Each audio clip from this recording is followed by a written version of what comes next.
Hello everyone, दृष्टि के teaching exam YouTube channel में एक बार फिर से आपका स्वागत है। मैं हूं गीतांजलि।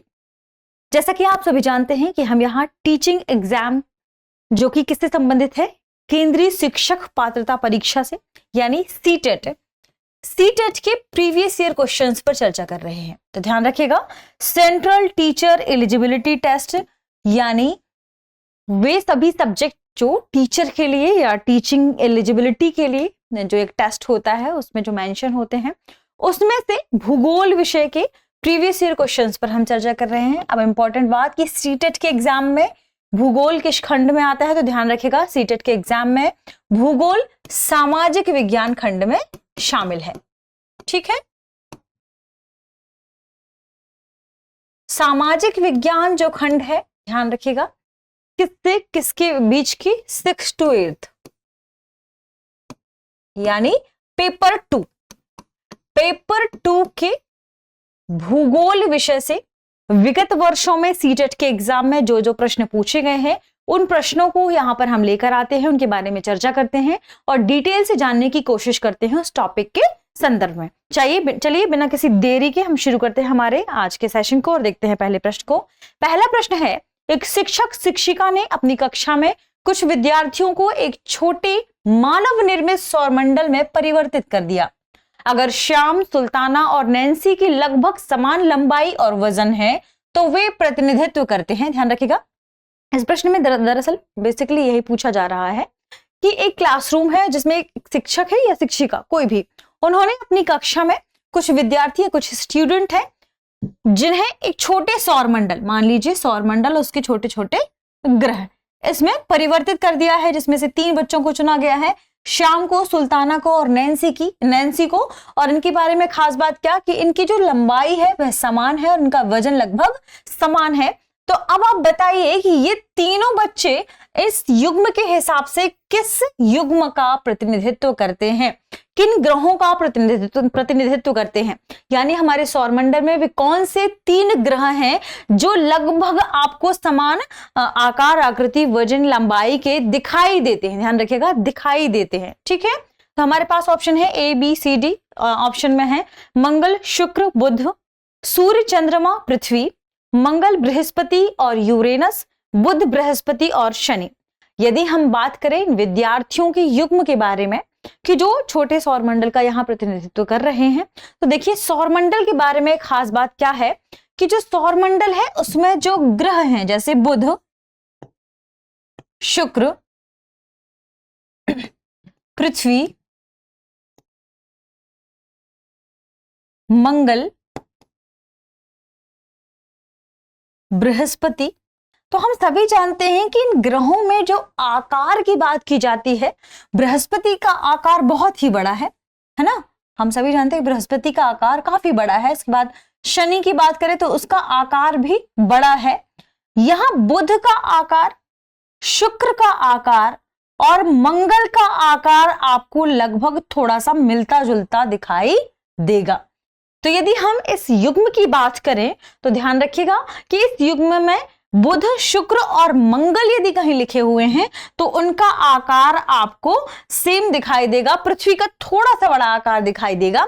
तो ध्यान रखिएगा, सूर्य, चंद्रमा और पृथ्वी की यदि हम बात करते हैं तो सूर्य अपने आप में बहुत बड़ा आकार का है और चंद्रमा का आकार छोटा होता है, तो यह हट जाएगा ऑप्शन। ठीक है, मंगल, बृहस्पति और यूरेनस की यदि हम बात करें तो मंगल का आकार यदि इतना है तो देखिए बृहस्पति का आकार तो बहुत बड़ा है और यहाँ श्याम, सुल्तान और नैन्सी ये तीनों लगभग सेम आकार के हैं, सेम लंबाई के हैं। तो यहाँ पर ये वाला युग्म भी सही नहीं बैठेगा क्योंकि एक बड़ा एक छोटा दिखाई दे रहा है, तो यह भी हट जाएगा। बुध, बृहस्पति और शनि की यदि बात करें तो बुध छोटा हो जाएगा और बृहस्पति फिर बड़ा हो जाएगा। तो यदि शनि और बृहस्पति बड़े भी हैं तो बुध बहुत छोटा है, जबकि आपको समान लंबाई या आकार के जो ग्रह हैं उन्हें देखना है। तो इस तरीके से हमारा डी ऑप्शन भी हट जाता है, बचता है ए ऑप्शन, मंगल, शुक्र और बुध। तो ये लगभग समान लंबाई, वजन के का प्रतिनिधित्व करेंगे यदि ये 3 ग्रह इन्हें यहां पर हम मेंशन करते हैं तो। ठीक है, तो इस तरीके से ऑप्शन ए इस प्रश्न का सही जवाब हो जाएगा। ठीक है, चलिए आगे बढ़ते हैं, अगले प्रश्न पर चर्चा करते हैं। अगला प्रश्न है, अटलांटिक महासागर के संदर्भ में नीचे दिए गए कथनों में से कौन सा सही है? ध्यान रखिए, अटलांटिक महासागर के संदर्भ में कौन सा कथन सही है? आपके सामने 4 कथन है। कौन कौन से कथन है? यह विश्व का सबसे बड़ा महासागर है, दूसरा है यह लगभग वृत्ताकार है और एशिया, ऑस्ट्रेलिया, उत्तरी एवं दक्षिणी अमेरिका इसके चारों ओर स्थित है। सी है इसकी तटरेखा बहुत अधिक दंतुरित एवं अनियमित है और ऑप्शन डी है मेरियाना गर्त इस महासागर में स्थित है। देखिए, यदि आप अटलांटिक महासागर के बारे में जानते होंगे तो आपको पता होना चाहिए कि जो अटलांटिक महासागर है, अटलांटिक महासागर का जो शेप है वह कैसा है?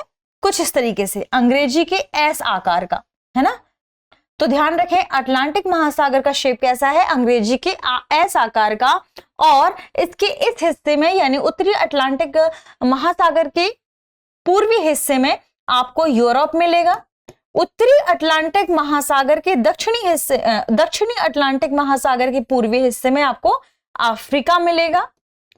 ठीक है, ऐसे ही इसके उत्तर पश्चिमी क्षेत्र पर आपको उत्तरी अमेरिका मिलेगा और इसके दक्षिणी अटलांटिक जो अटलांटिक महासागर है उसके पश्चिमी हिस्से में आपको दक्षिणी अमेरिका मिलेगा। यानी यहां पर ऑस्ट्रेलिया आपको कहीं नहीं मिलेगा अटलांटिक महासागर के पास। तो ऑस्ट्रेलिया वाला जो हमारा ऑप्शन है यह हो जाएगा गलत। ठीक, फिर इसकी तटरेखा बहुत अधिक दंतुरित एवं अनियमित है। तो देखिए, इसका इस तरीके से शेप होने की वजह से इसका आसपास जो इसकी जो तटरेखा है वह क्या है? अनियमित है, यह दंतुरित है, यानी यह कथन क्या है? सही है। मेरियाना गर्त की यदि हम बात करें तो मेरियाना गर्त विश्व के सबसे बड़े महासागर में स्थित है और विश्व का सबसे बड़ा महासागर प्रशांत महासागर है, ना कि अटलांटिक महासागर। तो ध्यान रखना है कि विश्व का सबसे बड़ा महासागर कौन सा है? प्रशांत महासागर। तो यहां लिखिए, विश्व का सबसे बड़ा महासागर है प्रशांत महासागर। ठीक है, तो यहां पहला कथन क्या हो जाएगा? गलत। क्यों? क्योंकि इसमें अटलांटिक महासागर के बारे में पूछा गया है। अटलांटिक महासागर विश्व का दूसरा बड़ा महासागर है, ना कि पहला। ठीक है, तो यहां पर अटलांटिक महासागर के बारे में खास बात, इसकी आकृति कैसी है? एस की। अंग्रेजी का जो एस शब्द है, एस अक्षर है, आप कह सकते हैं अल्फाबेट है, अल्फाबेट एस की आकृति के समान यह नजर आता है। ठीक है, जबकि लगभग वृत्ताकार आकार किसका है? प्रशांत महासागर का। ध्यान रखिएगा, लगभग वृत्ताकार आकार है प्रशांत महासागर का, जो कहां से कहां तक? उत्तरी अमेरिका, दक्षिणी अमेरिका के इस हिस्से से लेकर दूसरे छोर में यहां कहां पर? ध्यान रखिएगा, ऑस्ट्रेलिया और जापान के पूर्वी हिस्से में क्या है? फैला हुआ है। ठीक है, तो इसका आकार यदि आप इस हिस्से को इस हिस्से से मिलाते हैं, क्योंकि हम ग्लोब को ऐसे देखते हैं।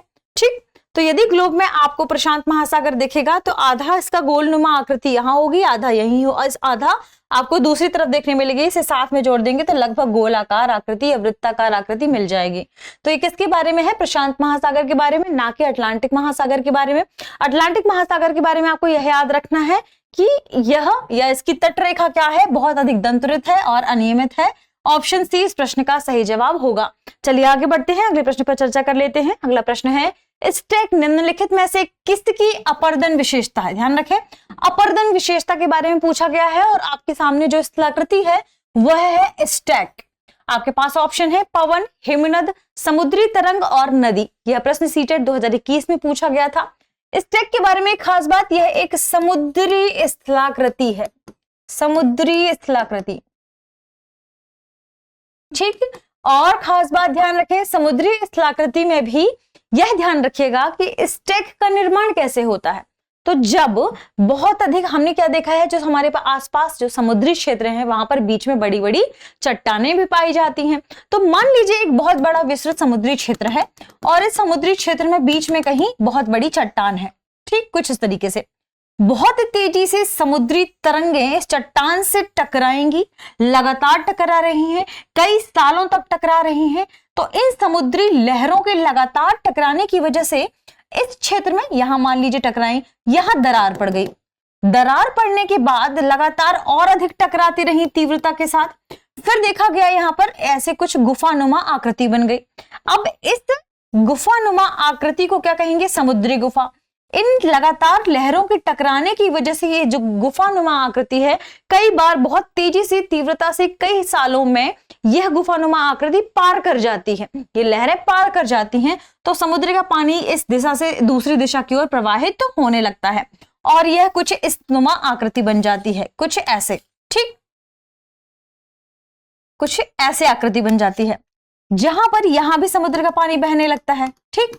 अब कुछ और लंबे समय के बाद लगातार तरंगों के टकराने से, तरंगों के अपरदन से क्या हो रहा है, इसका जो छत है यह भी नीचे की ओर गिर जाता है, या यह छत क्या होता है, समाप्त हो जाता है।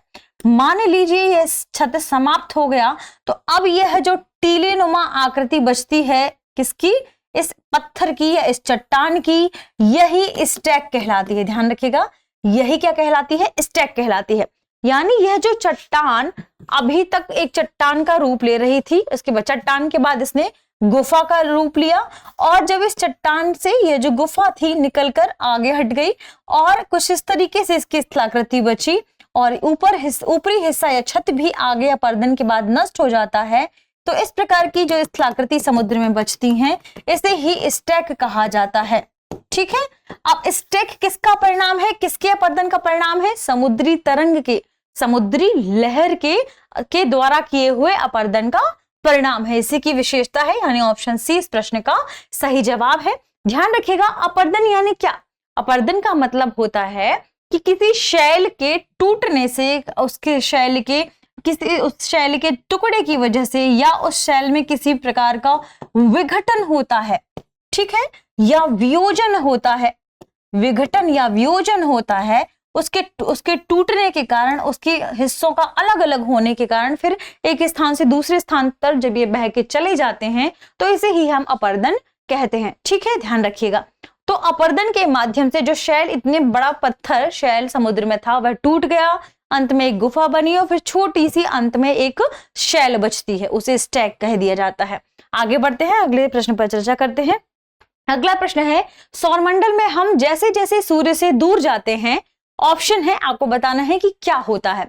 ग्रहों का आकार क्रमशः घटता जाता है, सूर्य के बहुत नजदीक के ग्रह गैस और तरल पदार्थों से बने होते हैं तथा सूर्य से बहुत दूर स्थित ग्रह चट्टानों से बने होते हैं। सी है, ग्रहों द्वारा सूर्य के चारों ओर एक परिक्रमण करने की अवधि बढ़ जाती है, और डी ऑप्शन है, ग्रहों द्वारा सूर्य के चारों ओर एक परिक्रमण करने की अवधि घटती जाती है।